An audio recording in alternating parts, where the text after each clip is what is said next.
होते चपातीनं. तू भाजी खाती का? खाते. कोणती भाजी आवडते तुला? कोणती भाजी आवडते? मला का हा? असं आहे का आपलं पिझ्झा आहे का?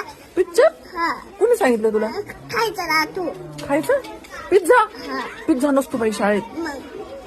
मग कुठे आता सांगा मला का? आपल्या शाळेत ना भात असतो, मसाले भात, आमटी भात. मी नाही खात मॅडम मसाले भात. का बरं? घरी गेल्यावर ना मॅगी खाते मॅडम. मी चिंगम नाही खात आता. मी तुला सांगितलं ना त्या दिवशी चिंगम नाही खायचं. मी कुठे खाते? नाही ना? चॉकलेट खाते का? नाही का? नाही त्याने हाय की नाही? नको खावा. मी काय खाते म्हणजे फिरून आल्यावर खायचं का? खायचंच नाही, चॉकलेटच नाही खायचं. मी काय खाते माहिती का? मी पण का जिलेबी खाते. जिलेबी आवडते का तुला? हा वा, जिलेबी खा मग. ती पण रोज नाही खायची बरं का. कंदे. जिलेबी खोकला येतो त्याने.